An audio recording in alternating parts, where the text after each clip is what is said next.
Today we're going to take a look at lesson 1.6, linear systems. This is dealing with just specifically linear systems of equations. So there's lots of different types. For example, if I have a system of equations that's maybe something like this, y equals x squared and y equals 2x minus 3. That's a system of equations, but they're not both linear. This first one, that x squared, is a quadratic. It's a parabola. So it would look something like this. So there's my parabola. There's my line, right? Something like that. So we're not going to see anything like that. They're all going to be strictly linear equations. So we'll start by taking a look at the explore and reason at the top here.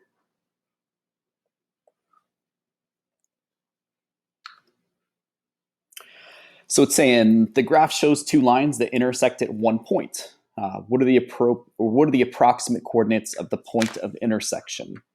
So if you take a look, that point where they cross isn't in one of those grid lines in the background, which kind of makes it good. You can guarantee it's going to be a decimal or a fraction, something like that. It's not going to be a nice even integer, something like 2, 3 or 7, 6 or something like that. It looks like this one's going to be something like, I don't know, 2 points. I'll call it 2.2, comma 4.6, maybe something like that. 2.2, comma 4.6. Of course, you could reference that as fractions if you wanted to, but it's approximately that. They're not giving me either of the equations here. They're not giving me the blue line or the red line, so I'm just kind of estimating that. How could you verify whether the coordinates you estimated are in fact the solution? Is the point the solution to the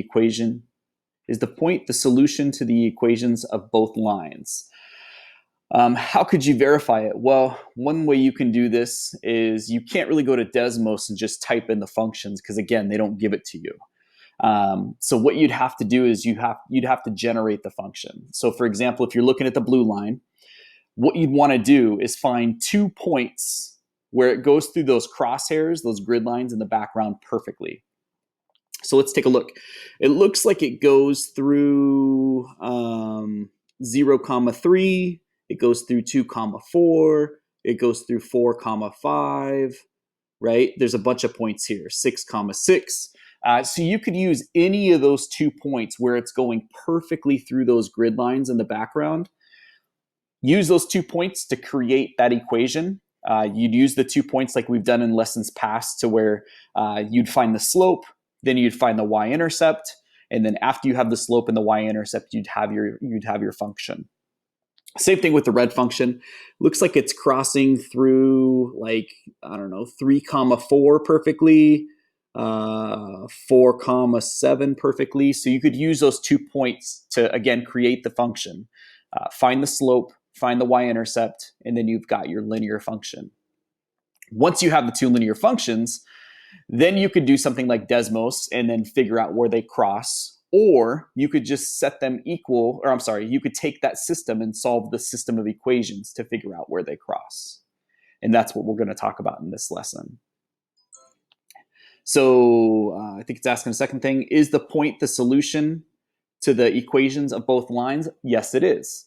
So if you have a system of equations, it doesn't matter if you have 2, like in this example here. You could have 3 or 4, it doesn't really matter. The point where they all cross, the point where they all intersect, is in fact the solution to that system of equations. So that point right there where these two equations cross would satisfy both equations. It would be the solution to the system. All right, so example number 1.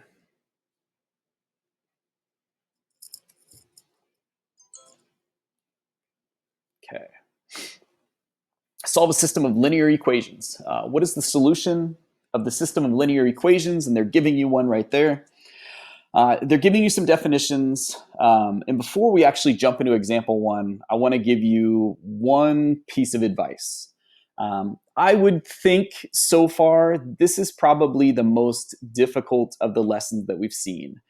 Not because every single concept or every single example in here is really difficult, but there's one specific example in this lesson when you're dealing with solving a system of equations that's going to be difficult. There's going to be multiple steps to it. So basically the reason why I'm kind of giving you this, this thought before we get started is make sure you're listening intently and following along. Don't have any distractions out. Don't be on your phone at the same time. Don't be watching TV. You really need to, not necessarily with example 1, but I think it's example 2 or 3, where it gets pretty intense. There's a lot of steps that are happening and you really got to track it carefully. So just a word of warning. So it's starting off with a system of linear equations. It's just a set of 2 or more equations using the same variables. So even if this first equation just said x equals 3, there was no y written, technically it still has y. Y is just 0 y. So it doesn't necessarily have to have the variables written, because you can always write a variable that's missing as 0a or 0x or something like that. The solution to that system is going to be the set of all ordered coordinates that simultaneously make all equations in the system true. So for example, we talked about up at the top of the page, the part where all those equations, all those functions cross, that's going to be the solution to the system of equations. Sketch the graph of each equation to estimate the solutions and solve algebraically. So here is the sketch of the graphs. You can see that they gave you these 2 equations here. They rewrote them here, right? Those are the same equations. But what they're doing is they're taking those 2 equations and just rewriting them. So in math, there's a lot of things we can do to equations to help us solve the problem, okay?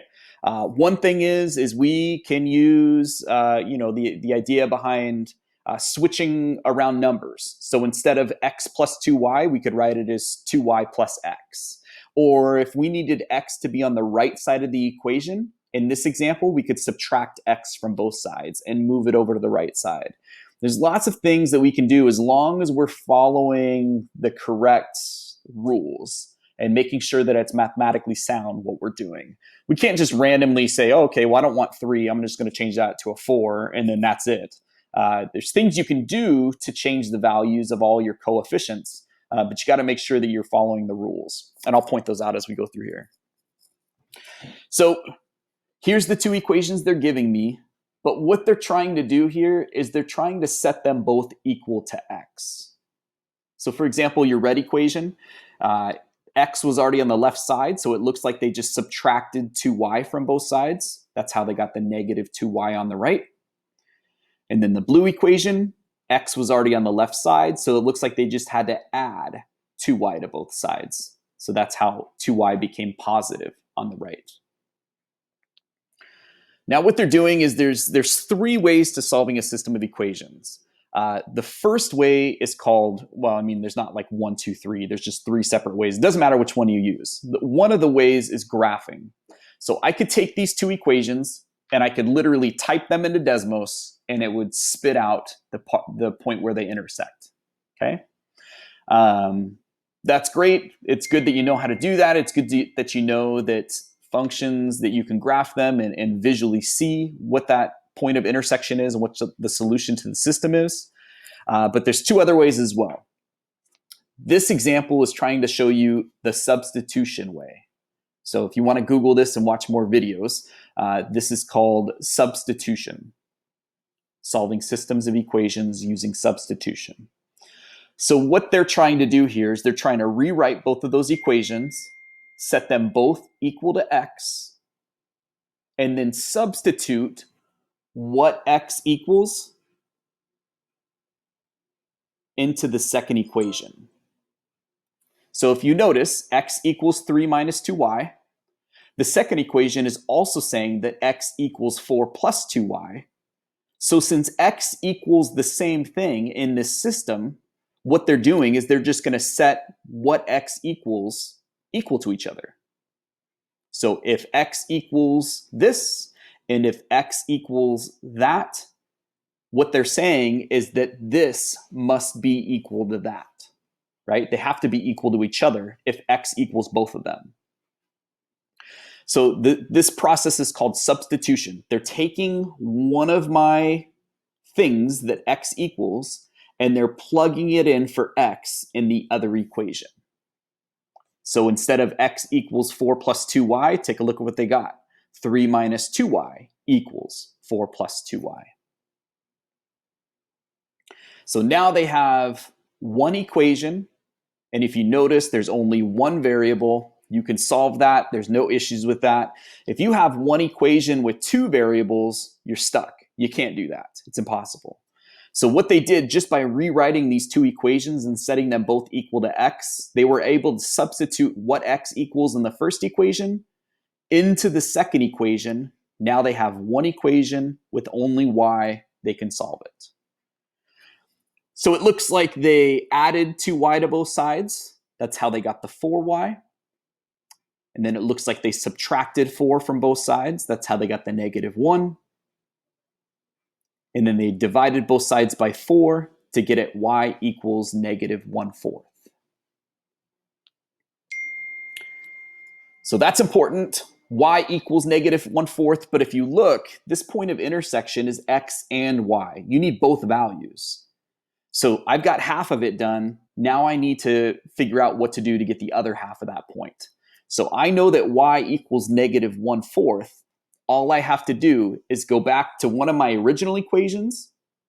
You can go to one of these equations that you manipulated, because technically they're the exact same thing. They're just manipulated. They look different. So go back to either one of those. It doesn't matter. Pick one of those equations. Again, it doesn't matter. You could pick the first one, second one, the new first one, the new second one, and you're going to plug in y equals negative 1/4. If you plug it into the old first, the old second, the new first, the new second, it's going to give you the same exact answer. So it looks like they're plugging it into the new first equation, right? 3 minus 2x, that's what they have up here. 3 minus 2y. So 3 minus 2, and we know that y equals negative 1/4 from the last step. So they replaced y with negative 1/4. Now they just do the math. Use a calculator, use PEMDAS. Negative 2 times negative 1/4 is going to be 1/2. And then 3 plus 1/2 is going to be 7/2, or 3.5, however you want to do it, 3.5. So now I've got my y, I've got my x. I don't remember what that was with a different graph, the one up above where I guessed it. But what I can do is I can look here and verify. If x is 7/2, that's 3.5, and y is negative 1/4, that's where that point of intersection should be. So x is 3.5. Yeah, looks about right. Y is negative 1/4. Yep, that looks like it goes down about 1/4 of the way. So that must be true. Now let's say you got something like x equals 10, y equals 13. Well, then you're way off. So you knew something went wrong. If you're not at least in the vicinity, you should be fairly close. All right. So we talked about solving a systems of equations by graphing. This was an example where you can solve in a system of equations by substitution. There's also another example that I'm assuming we're going to see here in a little bit called elimination. Those are the three ways that you can solve a system of equations: graphically, substitution, and elimination. Let's look at example 2. So a little bit of a story problem. Malcolm earns $20 an hour mowing lawns and $10 an hour walking dogs. Okay. His goal is to earn at least $200 each week, but he can work a maximum of 20 hours per week. Malcolm must spend at least 5 hours per week walking his neighbor's dogs. For how many hours should Malcolm work at each job in order to meet his goals? So it looks like there's a few different things happening here. It looks like they're starting this off by I don't even know the answer, what we're looking at doing down here, but I know it has to deal with systems of equations, right? Because that's the lesson we're in. So I know kind of which direction I should be going. I know this information is giving me at least 2 equations. And if I look down here a little bit, they're actually going to be inequalities. But there might be more.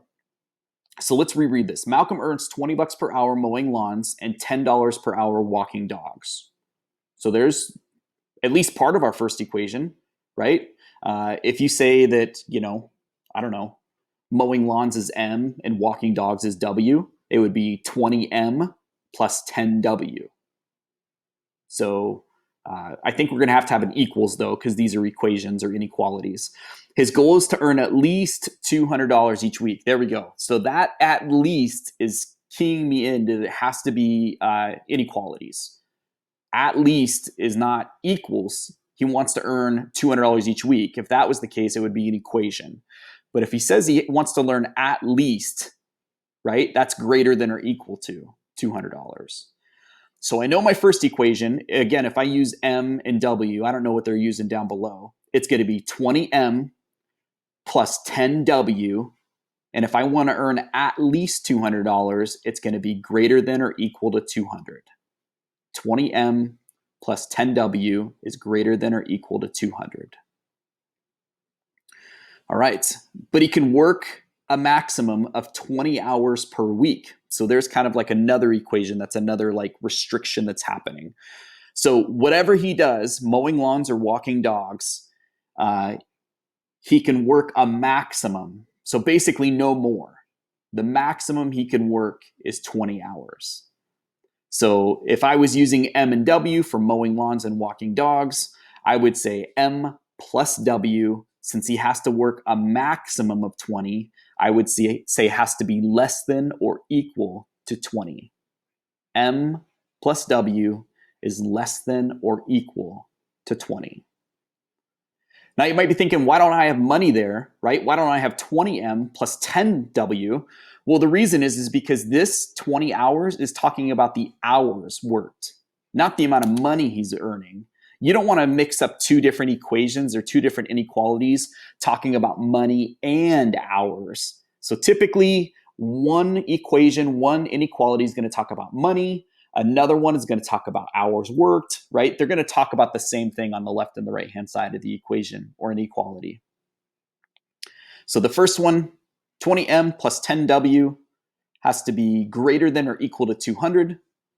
The next one, M plus W, has to be less than or equal to 20 because it's a 20-hour max work week. And then Malcolm must spend at least 5 hours per week walking his neighbor's dog. So at least 5 hours. So 5 hours or more is another way to say that. So if he's going to if he's going to spend at least 5 hours per week walking the dog, that's going to be W is greater than or equal to 5. And then I think that's all the information they're giving me. So I think this is going to be a system of 3. One talking about money, one talking about total hours worked, and one talking about the amount of time he has to walk his dog or his neighbor's dog. So if I was in class, I would use M and W because that makes sense, mowing and walking, but they're using X and Y. Doesn't matter. So X is mowing lawns, Y is walking dogs. So just keep that in mind when you're building this equation, or this inequality, sorry. A system, let me go back a little bit. There's the vocab word here. A system of linear inequalities is a set of 2 or more inequalities using the same variables. So very similar to a system of equations. It's the same thing. It's just now you're dealing with inequalities. There's going to be one little difference at the end. It's not necessarily where the 2 or the 3 or where the system crosses. When you're dealing with inequalities, you're actually going to shade the area. So I'll show you how to do that in a minute. All right, so X is mowing, Y is walking. Write inequalities to model this. So I think we already basically did that. Malcolm wants to earn at least $200 each week, 20 bucks for mowing lawns, 10 bucks for walking dogs. So there's that inequality. It's 20x plus 10y has to be greater than or equal to, because he wants to earn at least $200. So another word to say at least $200 is $200 or more. Same thing. The second inequality, Malcolm cannot work more than 20 hours each week. So he has to work 20 hours or less. It can't be more. So if I add the number of hours mowing and walking, it has to be less than or equal to 20. because 20 is okay. It just says no more than 20. Malcolm must spend at least 5 hours walking dogs each week, right? So walking dogs was, again, y. So if he has to spend at least 5 hours is good. More than 5 hours is good, but less than 5 is not good. So you want 5 hours or more. So it's y is greater than or equal to 5 because you want 5 hours or more. So step 3, solve each inequality for y, then graph the inequalities on the same coordinate plane. So you can see all they did was kind of what they did in the last example, where they manipulated these inequalities. They treated them just like equations, and they solved them for y. So for example, I'll just show you. This first inequality, 20x plus 10y, is greater than or equal to 200. Okay, so essentially what they're doing here is they're just solving it for y. Just like if it was an equation, you're going to follow the same exact steps, okay? So if I want to solve this for y, I'm going to leave y on the left-hand side, and I'll get rid of 20x. So that leaves me with, on the left, 10y.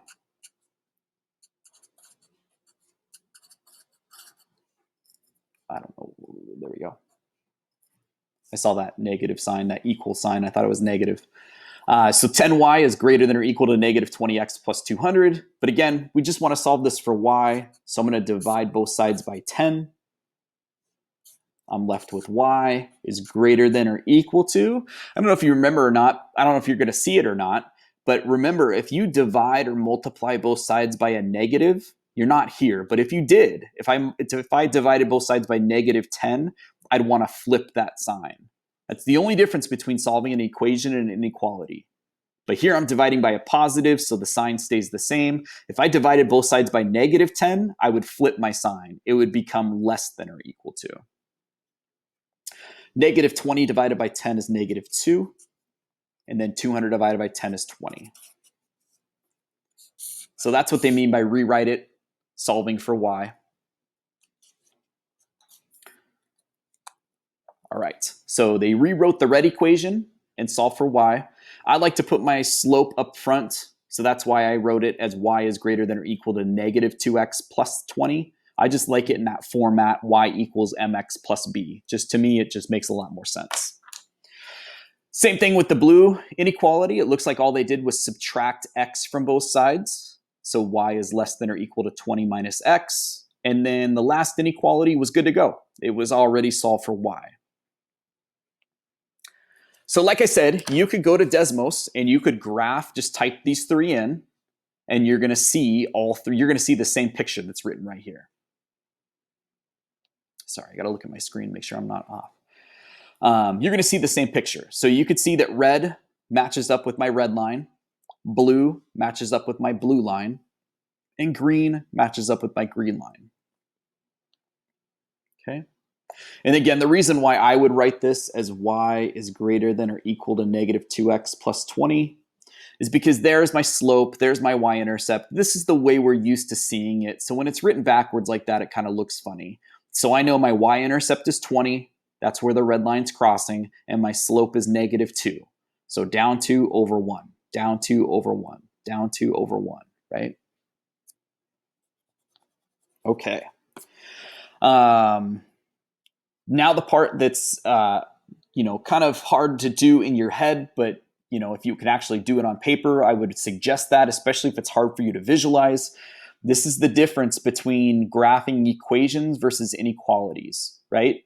You'll notice if these 3 were equations, there wouldn't be a solution to the system because these 3 lines don't all cross in one single place. But this is different. This is an inequality. So you want to shade. So for my red line, I want to shade all my y values that are greater than 20 minus 2x. So here, there's my red line, all my y values that are greater. Another word for greater is up. So I want to shade everything that's above that line. So notice when I move my pencil up, see how that's matching the yellow in the middle? when I shade above that line, see how that side's shaded? So I want to shade above that line, greater than. Then the blue line, I want to shade everything that's less than that line. So there's my blue line. Less than, another word for less than is down, below. So I want to shade everything that's below that line. So when I drag my pencil down, that's where that line is being shaded for the blue line, below it. And then my third line, y is greater than. So greater than means up. So I want to shade above that line. And what you'll notice when you do that, when I shade up from the red line, down from the blue line, and up from the green line, you see this yellow area in the middle. That's the overlap. That's the part where all three pieces of these inequalities shade, right? So the red line shades up, so that's in that yellow area. The blue line shades down, that's in that yellow area. And the green line shades up, that's in the yellow area. So the only part you want to keep with the system of inequalities is the part where all the lines shade. So essentially, any point inside of that triangle, that yellow triangle there, any point inside of that would be a solution to that system of inequalities. Let me give you, for example. If I said 8, 6, right? 8, 6 is right there. It's inside the yellow. 12, 6, inside the yellow. 4, 14, inside the yellow. Any point inside that triple shaded area would satisfy that system of inequalities. If I give you a point like 12, 12, is that a solution? Well, let's look. 12, 12? No. That's outside of that triple shaded region. Okay, it's got to be inside the region where all the lines get shaded. All right, let's. So some people will actually shade with different colors. They'll get out colored pencils. They'll just use arrows. So you'll notice here they're using arrows to indicate shading. It's up to you however you want to shade it. Shade the region that satisfies all three inequalities. That's the part that's key. Any point in that shaded region, such as 12, 7, so 12, 7, that's inside that triple shaded region. So it's a solution to that system of inequalities. Once you start practicing these, they're not as intense as going through it the first time, but I would recommend maybe trying out number 2. That's right below it, that try it. You can see how it goes. All right. This is the big daddy of the lesson. This is the one that's pretty intense. So make sure you're buckled up and you're following along. Okay. How can you solve a system of equations with 3 variables? Well, if you look over here in these relationships or this little box over there on the left, we talked about you can solve a system of equations graphically. So just by graphing them to see where they all cross. These are equations, so there's no shading here. It's just where all 3 of them cross. You can solve them using substitution, where you take something from one equation and substitute it into the other equation, like we did in that first example, I think. And then you could solve it with elimination, which I think is going to be embedded inside this example, but we're going to see an elimination problem here, I think, in the practice section. They're telling you over here the following actions do not change the solutions of a system of equations. So these 3 things are totally valid to do. You can do these, right? They're mathematically sound. So I can rearrange the order of the list. So for their example over here, A, B, and C, those are the 3 equations. I can switch it to ACB or CBA, right? I can flip any of these equations, put them in any order I want. It doesn't matter the order that they're listed. I can also multiply an equation by a non-zero number. I can multiply it by 5, -2, 3/2. I can multiply it by anything, just as long as it's not 0. And we'll talk about the reason why would you multiply one of those here in just a minute. Another thing you can do is add one equation to another and replace one of these equations with the sum. Again, that'll be modeled over here in this example. This looks kind of crazy because they got like A through Q and there's tons of different equations and it's like, what's going on here? They try to use some color to keep you organized, but I'm going to walk you through each step. So again, make sure all distractions are put away. You're following me because this is pretty intense going through this, okay? So they're starting off with this system right here, okay? So they want you to find the solution to this system of equations. So basically, I'm going to graph one, graph another, wherever they all three cross, that's going to be the solution to that equation. Okay. So I think all they did here, let me just verify, I think they just rewrote it and they just assigned the top equation with A, the second equation with B, the third equation with C. Because what they're going to do is they're going to do some math in each of these steps. Each of these arrows indicates a step happened or multiple steps happened. So they're going to do a step to one or more equation, and then they're just going to rewrite it as D. And they'll tell you over here on the right what they did. So it's a little intense just kind of trying to track through it. So let me walk you through it. So this is just the same system that's written up here. Nothing changed. Now this indicates what they did to it. So in order to go from ABC to DEF, this is what they did. So they created equation D by adding A and B together. So let's verify that they did this correctly. So take a look at equations A and B. It looks like they added the x's together. 2x minus x is 1x. Y plus 2y is 3y. Negative z plus z is 0z. You could write plus 0z. That's the same thing, or they just leave it blank. It doesn't matter. And then negative 10 plus 3 is negative 7. So that checks out. So the way they created equation D is they added A and B together. Equation E, the way they created that second equation there is that they multiplied it by negative 3. They multiplied B by negative 3. Okay, so they took B, let's verify. Negative x times negative 3 is 3x. 2y times negative 3 is negative 6y. Z times negative 3 is negative 3z. And 3 times negative 3 is negative 9. So that's cool, that worked. Again, those are two properties that they talked about over here, right? They added the first two equations to get D. That's that one right there. They multiplied the second equation by negative 3 to get E. That's this one right here. So that's good so far. And then they're saying F is C. They didn't do anything to C. They just rewrote it. So it's still the same equation. They just renamed it F.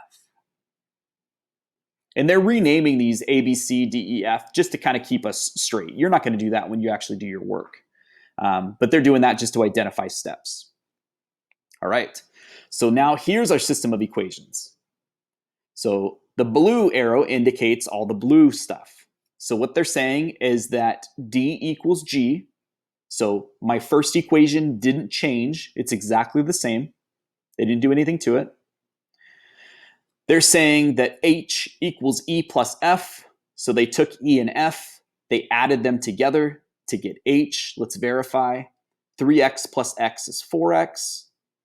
Negative 6y plus 2y is negative 4y. Negative 3z plus 3z is 0z. And negative 9 plus 13 is positive 4. And then the last equation, J equals F. They didn't do anything to it. They just rewrote it. So they took F, renamed it J. Now let me pause for a second. What are they doing here? Why are they choosing those equations? Why are they choosing to multiply it by negative 3? Why are they adding those, right? What are they doing? Well, if you follow their process here, what they're trying to do is elimination. They're trying to eliminate one variable at a time. So take a look. When I added A and B together, what happened? They eliminated Z. Okay. When I multiplied E by negative 3, what does that do? So when I multiply E by negative 3, that's going to basically change all of my, so that's going to change it from B to E here. So everything gets multiplied by negative 3. And then look what they're trying to do here. They're trying to eliminate z again. Right? They're going to add those together and eliminate that z. So what they're trying to do is eliminate, or what they did in our blue step that we're on right now, is they eliminated one of the variables. There's no more z in those first two equations. So then what they're going to do next is try to eliminate another variable. Because what they're trying to do, and let's look ahead, it looks like they're trying to eliminate this x at the top here. When they get down to that point in the purple equation, now they have one variable in one equation. So they can solve for y, they can plug y into the second equation, solve for x, they can plug x and y into the third equation, solve for z. So it's basically eliminating a variable. That's the point of all these steps. They're trying to eliminate variables along the way to get down to one equation with one variable and then work backwards to solve it. All right. So right now we're here. Our z's are gone. Okay. So we're going to green. So k equals g. They didn't do anything. K and g are exactly the same. Nothing changed. L equals h divided by -4. So let's look what happened here. They took h, which is this middle equation, and they divided it by -4. So let's verify that. 4x divided by -4 is -x. -4y divided by -4 is y. There's no z's. 4 divided by -4 is -1. So they did this. It could have been done for a couple reasons. They might have done that just to simplify that equation and reduce down the coefficients and the numbers. But they did it for this reason right here. Take a look.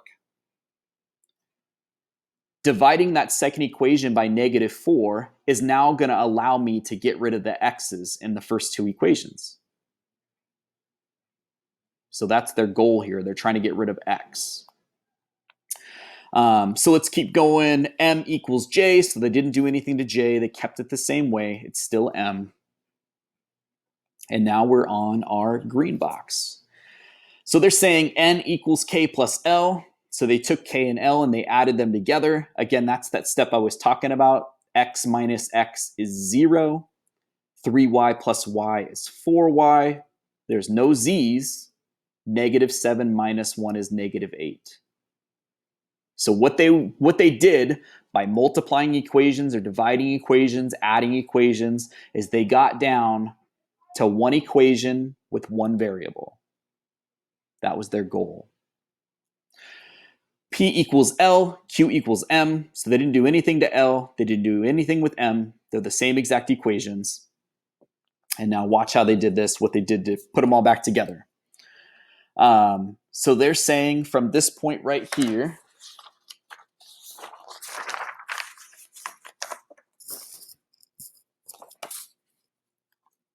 from n, they just divided both sides by 4, and they got y equals -2. So if y equals -2, they can take that information and plug it into the second equation. Because once I plug it into the second equation, I can solve that. Well, why didn't I plug it into the third equation? Well, because if I plugged in y equals -2, I would still have two unknowns. I can't solve one equation with two unknowns. It doesn't work like that. You have to have one equation with one variable. And that's what the second equation, that's what P gives me. So if I solve this, I get -x. I think I would add 2 to both sides. So I get -x equals 1. Divide both sides by -1. And I get x equals -1. I am completely off the screen. I apologize about that. So let me recap this. 4y equals -8. That's what it gave me in that purple box for that top line right there. So all I did was divide both sides by 4. That gives me y equals -2. I took that information and I plugged it into the second equation down here inside my purple box, equation P. So I took -2. -x plus -2 equals -1. I added 2 to both sides. negative x equals 1, divide both sides by negative 1. I get x equals negative 1. Now that I know x and y, I can plug them both into that final equation, equation Q, x plus 2y plus 3z. So I know x, I know y. So it's 2y plus 3z equals 13. Now I can solve this. Negative 1 plus 2 times negative 2. This is negative 4, so negative 1 plus negative 4 is negative 5. Now I can solve for z. Add 5 to both sides. Divide by 3. And I get z equals 6.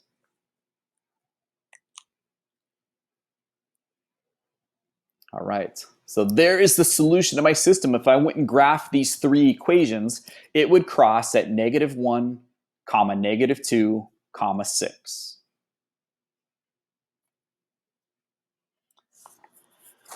All right. Let's take a look at the next example. Right below it, B.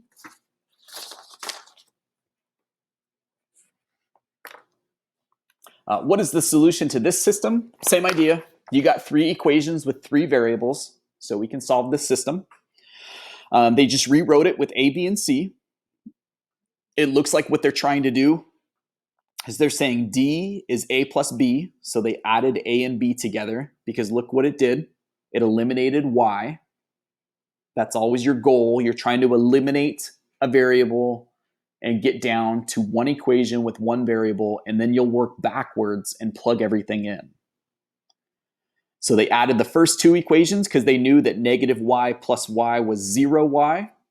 So 2x plus x is 3x, z plus z is 2z, 3 plus 5 is 8. E equals b. They didn't do anything. They just rewrote b down and labeled it e.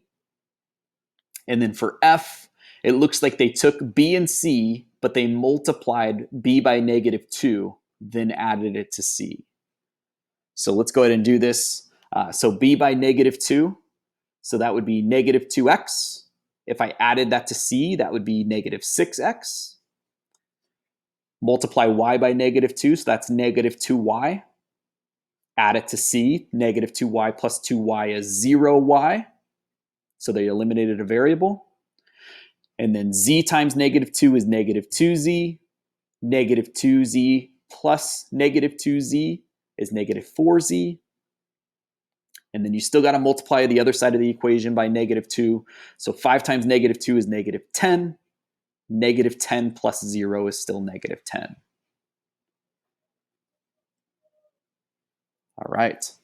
So our next step, our blue step, they're saying G is D. They didn't do anything to equation D. They just rewrote it. They said H is E. So I didn't do anything to E, just rewrote it. But then what they did was to create J, they multiplied D times 2 and added it to F. So they took the first equation, multiplied it by 2, and added it to F. So 3x times 2 is 6x. 6x minus 6x is 0x. 2z times 2 is 4z. 4z minus 4z is 0. And then 8 times 2 is 16. 16 minus 10 is 6. Well, hopefully something looks a little funny to you right now because up above, when we worked through all those steps, we eliminated y, then we eliminated x, and then we found out z equals something, and then we plugged it in, right? Those kind of steps. Look at equation J. They're saying that 0 equals 6, right? There's no more variable in there. It's not like, 1 or like 2x equals 6 that we can solve. This is just saying that 0 equals 6. And hopefully that's kind of nonsense to you, right? That doesn't make any sense. 0 doesn't equal 6. 0 equals 0. 6 equals 6. So because this is a false statement, it's not true, this system has no solutions. So they're saying equation J is not true. There is no solution for this system of equations. It's an inconsistent system. So that's a little vocab for you, word for you. If we were doing this problem in class and you got to this point like 12 equals -5, you'd just write no solutions and you'd box it off and move on. But that's known as an inconsistent system if you get something that's false like that.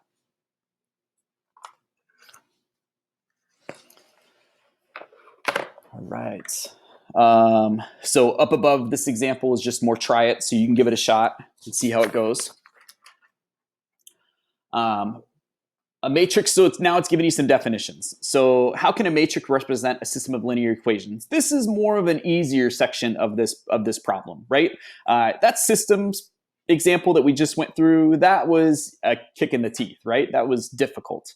And I think the more you practice those, the better you'll get at it. So I would highly, highly recommend not just doing the practice problems this week, going into Envision, trying out some of those extra assignments when it comes to systems of equations.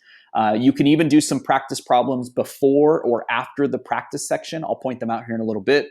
I would probably give those, probably practice a little more than just normal, than just the practice problems. So how can a matrix represent a system of linear equations? Okay. So they're giving you some vocab words here. A matrix is a rectangular array of values. To use a matrix to represent a linear system of equations, the equations must first be written in standard form. If you don't remember what standard form is, it's basically like this. AX plus BY plus CZ equals, I don't know, some number, right? You want to make sure that these variables are written in the right order. So if your variables are A, B, C, you want to make sure it's written like that. So if I gave you a problem like this, 3y plus 2x equals 12, that's not standard form because x comes before y in the alphabet, so it would have to be written like that. Here's another example. If I gave you something like 4a plus 5 equals 3c, okay? That is also not in standard form.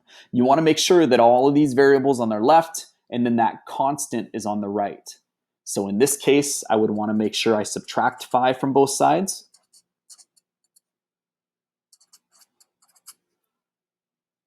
And then I'll subtract 3c from both sides. So I have 4a minus 3c equals -5.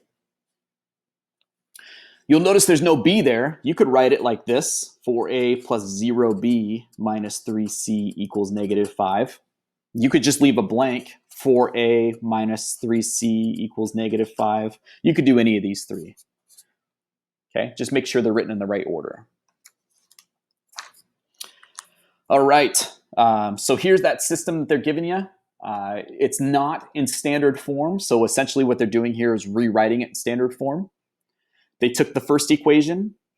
You want to make sure all your x's and y are on the left, so they added 2x to both sides. That's how they got the positive 2x. Same thing with the y. That needs to be on the left-hand side, so they subtracted 2y from both sides, and they got 4x minus 2y. So that is now in standard form. A couple other different types of matrices. A coefficient matrix shows the coefficients of the variables in the system. So this is not showing you the variables. It's not showing you the answers or the solutions like 1 and 10, what the equation's equal to.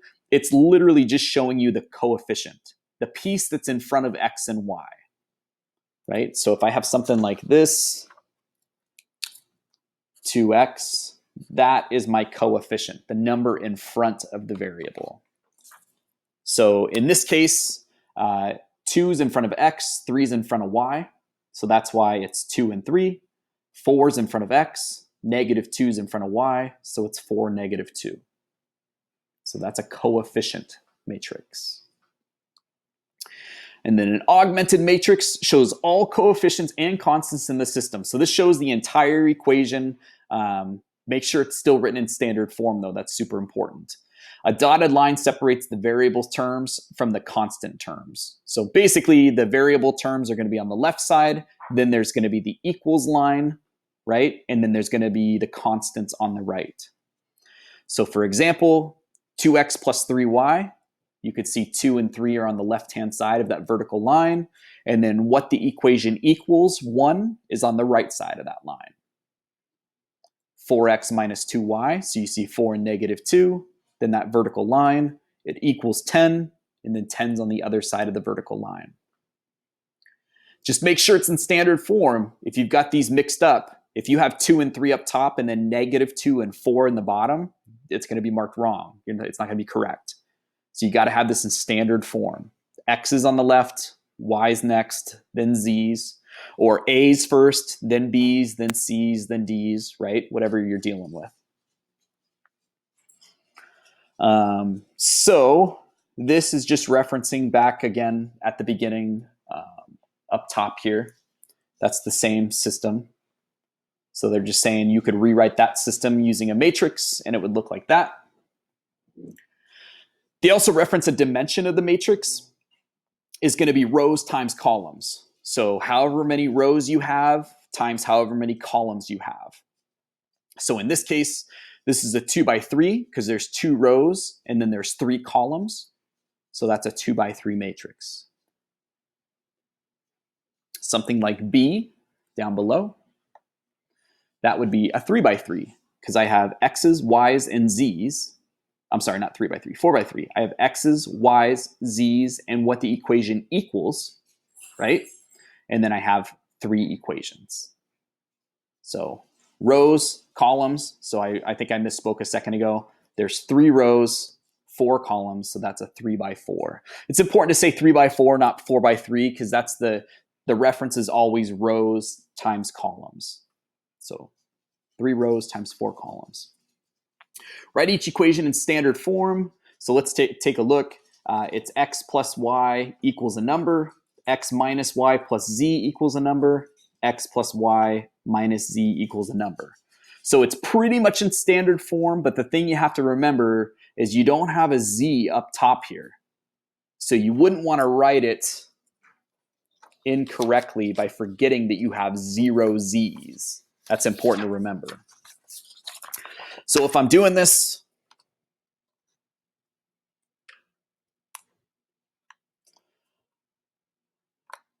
it looks like my first row, I've got 1x, 2 y's, 0 z's. So 1x, 2 y's, 0 z's. And then that's equal to 2. The second line, I've got 1x, negative 1 y's, 3 z's. So 1, negative 1, 3 equals 5. And then the third line, I've got 2 x's, 1 y, negative 4 z's. And that equals 10. So that's what they'd call an augmented matrix. You can kind of rewrite an actual system as an augmented matrix or go the other way. You could start off with an augmented matrix and go back to a system.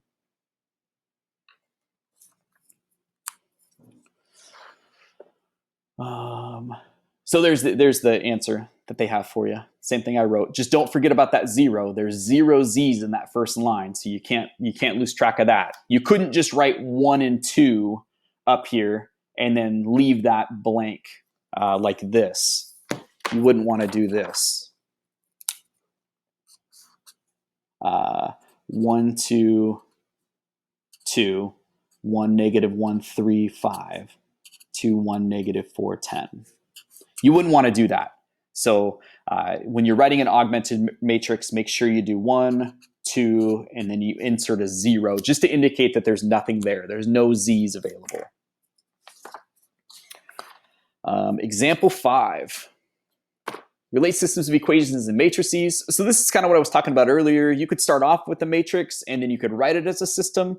You could start off as a system and write it as a matrix. This is pretty straightforward. It's pretty easy once you practice it a little bit. An algebra teacher creates the matrix shown to describe an exam, where X represents the number of 2-point questions and Y shows the number of 5-point questions. So that's important. X is the number of 2-point questions on the exam. Y is the number of 5-point questions on the exam.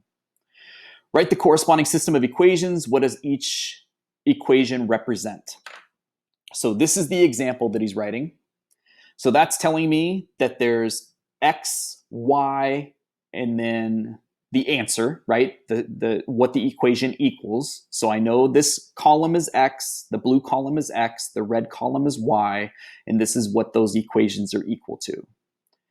So if x represents the number of 2-point questions, what they're saying here is that there's one 2-point question, there's one 5-point question, and then there's 19 points possible. Write the equation, numbers in, check this satisfied. Yes, there's 19 points possible. The second equation, there's going to be two 2-point equation or two 2-point questions. There's going to be 5 5-point questions for a total amount of 50 points possible. All right. So write the corresponding system. So what they're doing is, this is exactly what we just talked about. 1x plus 1y equals 19. 2x plus 5y equals 50. So what does that system of equations look like? Right there. That's what you'd have to write. If you're going from a matrix to a system, it would look just like that. Now they're asking you to go the other direction. Say I gave you this matrix, right? What does that mean in the context of this problem? So interpreting what this information is telling me.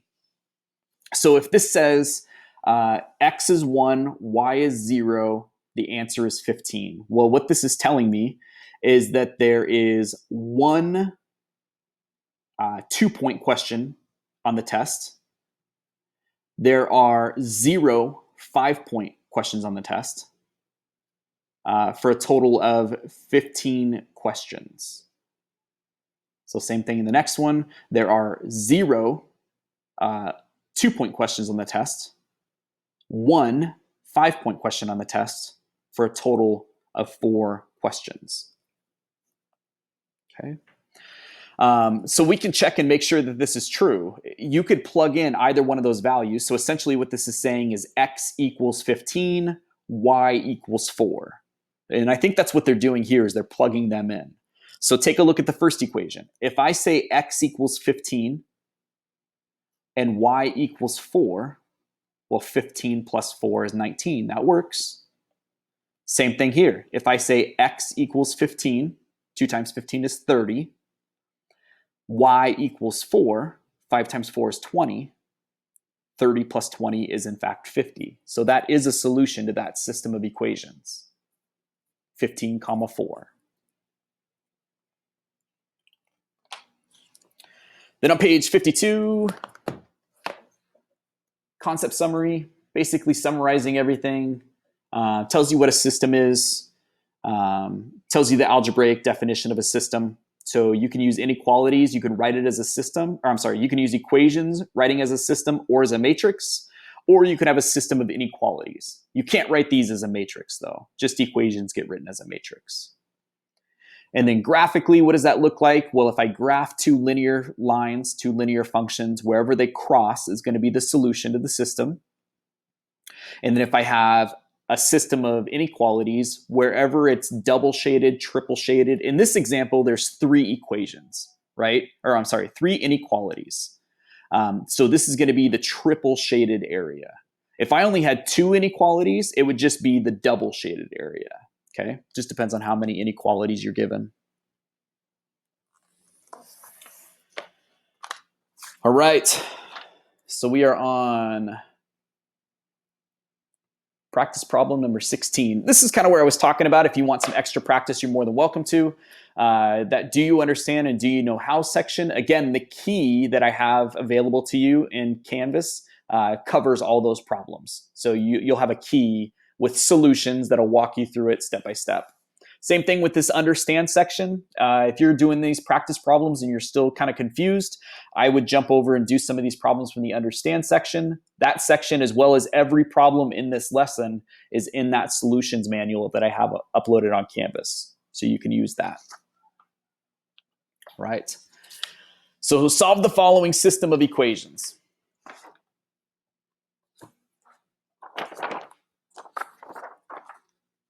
Number 16.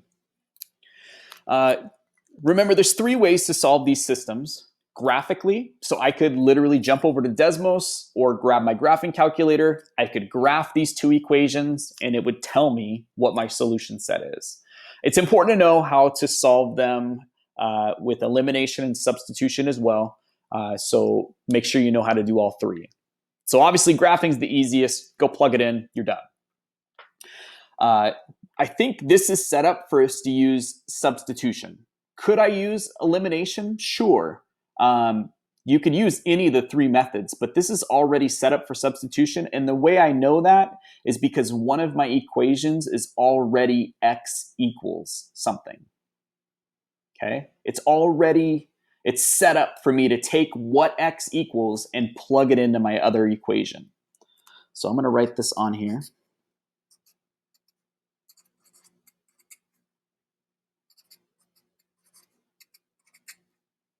So there is my system. Like I said, this is set up ready for me to take what x equals and plug it into my other equation in place of x. So if x equals this, then I know x has to equal this as well in the other equation. They have to be equal to each other. So instead of 3x, I'm going to say 3 times 2y minus 5 minus y equals 5. So this is called substitution, the substitution method. I'm substituting what x equals into the other equation. Just make sure you know that this is 3 times x. I'm multiplying these. That's why I'm still multiplying 3 times 2y minus 5. So when I go through here and I multiply, I'm going to distribute that 3. So 3 times 2y is 6y. 3 times negative 5 is negative 15. And now I just solve using algebra. So 6y minus y is 5y. I'm going to add 15 to both sides. So I get 5y equals 20. 15 gets rid of it on the left, right? So now I'm just left with 5y. 5 plus 15 is 20. Divide both sides by 5. And I get y equals 4. But you're only halfway there. If you look back at your system, you have an x and a y. So it doesn't matter which equation you plug this into. It totally doesn't matter. I can plug it into the first. I can plug it into the second. Whichever equation you plug y into, you can solve it for x. Me personally, the first equation is already solved for x. So I'm going to plug it into the first equation. So if y equals 4, I'll have x equals 2 times 4 minus 5. 2 times 4 is 8. 8 minus 5 is 3. So there is my solution to this system of equations. 3, 4. You could write it like a point. You could leave it as x and y. It doesn't matter how you write it. All right. 17 is more the same. I've got y equals 2x plus 3.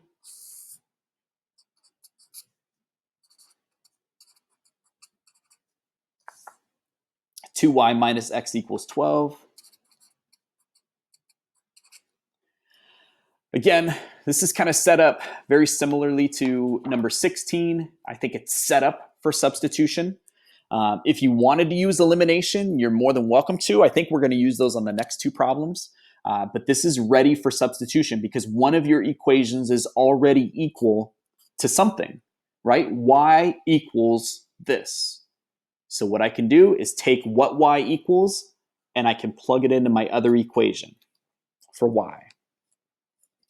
So in my second equation, instead of writing 2y minus x equals 12, I'll write 2, but instead of y, I'm going to say what y equals. 2x plus 3 minus x equals 12.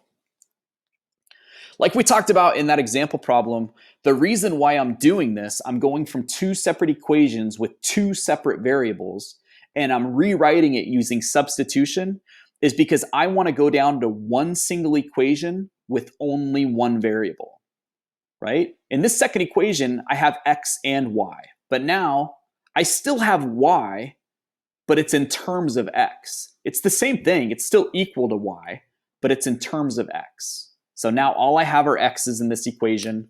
I can do the same thing I did with 16. I can distribute 2 and then just solve for x. 4x minus x is 3x. I'm going to subtract 6 from both sides, divide by 3, and I get x equals 2. Don't forget, you're halfway there. You've got x, you got to go back and find y. Plug it into either equation. I'm going to go ahead and plug it into the second one because I plugged it into the first one in example 16. I would plug it into the first one if I were you because it's already equal to y. It's just going to be maybe a step or two less that you have to do. But I'll just prove to you, I'll plug it into the second equation. So it's 2y minus x. We know x is 2 equals 12. I'll add 2 to both sides. I get 2y equals 14. Divide by 2. Y equals 7. So it's up to you which equation you plug it into. Just plug it into either one of them. It doesn't matter. Again, some equations will be less steps than others, but you'll still get the right answer. So there is the solution to my system of equations, 2, 7. There's lots of different ways that you can go about solving a system of equations. In this way, we just chose substitution because the two equations were set up for substitution. If you wanted to use elimination, again, you could have chosen to go that route as well. Just it would have been probably more work. All right, 18.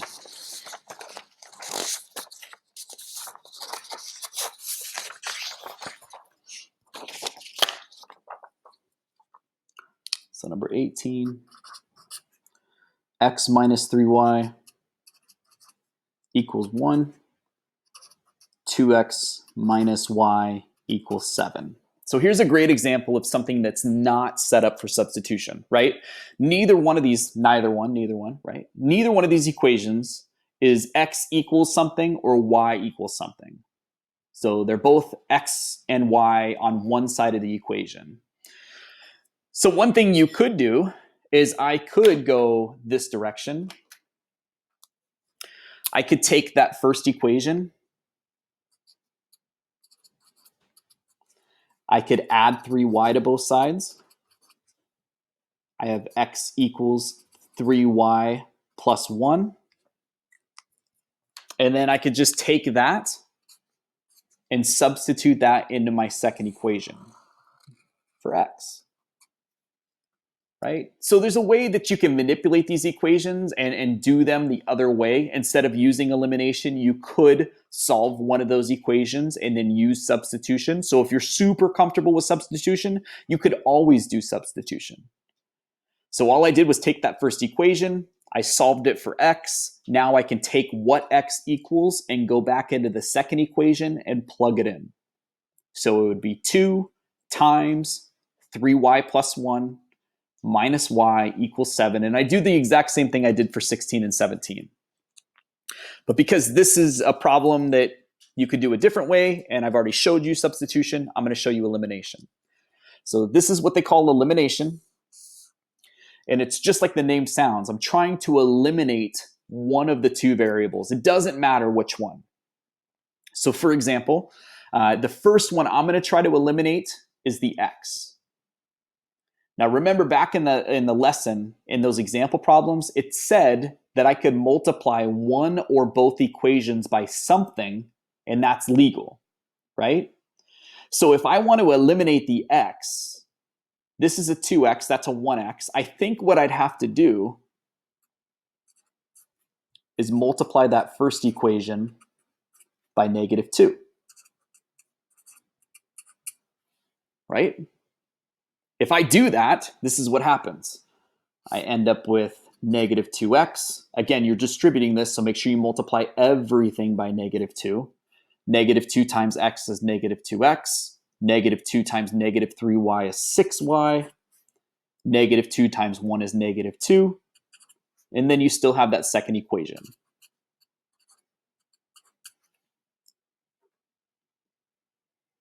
All right, now, also in those examples a little bit ago, it said that I could add these equations together. Well, look what happens when I add them. Negative 2x plus x is 0x. I'm not even going to write it, but you could if you want to. You could write 0x. 6y plus negative y is 5y. Negative 2 plus 7 is 5. So what I was able to do by taking one of my two equations, it doesn't matter which one, and multiplying it by something, positive or negative, it doesn't matter what the number is, but I multiplied it by something to force the x's to cancel out. That's legal. I can do that. Just make sure when you're multiplying that first equation, you multiply everything inside of that equation by negative 2. That's super important. So if I finish this off and solve for y, I get y equals 1. And again, I can go back to any of these equations and plug in y equals 1 to figure out what x is. You can go back to the original system. You can go back to the system that I multiplied by negative 2. It doesn't matter where you go back. I'm going to go back to the original and just plug it in right here. And x minus 3y equals 1. So if y is 1, it's going to be x minus 3 times 1. So x minus 3 times 1 equals 1. I replaced y with 1. Negative 3 times 1 is negative 3. So I'm going to go ahead and add 3 to both sides. And I get x equals 4. So that is what they call elimination. You're trying to eliminate one of your variables. All right. Like I said earlier, though, you could have multiplied the other equation by something to eliminate the y's. And I'm just going to kind of set that up just to emphasize what I'm talking about here. So I'm going to rewrite these equations down. So x minus 3y equals 1, 2x minus y equals 7. So that's the same problem. And what I did in the first problem is I multiplied the top equation by negative 2 to eliminate the x's. But I could have also taken the second equation and multiplied it by negative 3, because that would have given me this. The same first equation, nothing changed. Negative 3 times 2x is negative 6x. Negative 3 times negative y is positive 3y. Negative 3 times 7 is negative 21. Now take a look what happened. If I add these two equations together, x minus 6x is negative 5x. Negative 3y plus 3y is 0. 1 minus 21 is negative 20. Divide both sides by negative 5. I get x equals 4, which you can still see from right up above. X was 4. Then I can take x equals 4 and plug it into either one of my equations, and I guarantee you'd get the same answer, y equals 1. So it's your choice. If I'm doing an example a certain way and you're like, why would you multiply the first equation by negative 2? Can I just do the second one by negative 3? Yes, there's always lots of ways to do this. Okay, so it's your choice. All right, so 19, I'm assuming, is going to be very similar to 18. Another elimination problem. Again, you can use substitution if you like, but I'll use elimination. So x plus 2y equals negative 4. 3x minus y equals negative 5. It's your choice. You could multiply the top equation by negative 3, right? Because then negative 3x plus 3x, those would eliminate. You could multiply the second equation by 2, because 2y minus 2y, those would eliminate. It's your choice. You could actually do a third choice too, which if you love to do math, you could do. I could multiply the top equation by, I don't know, 6. So I have 6x. And then I can multiply the bottom equation by negative 2. So I'd have negative 6x. So you can also not only just multiply the top equation, the bottom equation, you can multiply both equations by a number to make them, to force them to cancel out. Okay. I'm just choosing x. Choose whatever you want. So if I want to cancel out x, this is a 3x, so I know I'm going to need a negative 3x. So I would have to multiply the first equation by negative 3. So it's negative 3 times x, negative 3 times 2y, negative 3 times negative 4, and then my second equation. That doesn't change. Now I can add these two equations together. The system, negative 3x plus 3x is 0. Negative 6y minus y is negative 7y. 12 minus 5 is 7. Divide both sides by negative 7. I get y equals negative 1. Again, either equation at the beginning, doesn't matter which one. I guess I'll just choose the second one. So it's going to be 3x minus y. Y is negative 1 equals negative 5. 3x minus negative 1, that's the same thing as 3x plus 1. So I would subtract 1 from both sides, divide by 3, and I get x equals negative 2. So that solution, that's perfect like that. X equals this, y equals this. If you wanted to write negative 2 comma negative 1, that's perfect too. But that is the solution. If I went to graph those two equations from the start, if I went to Desmos and graph that, they would cross at negative 2 comma negative 1.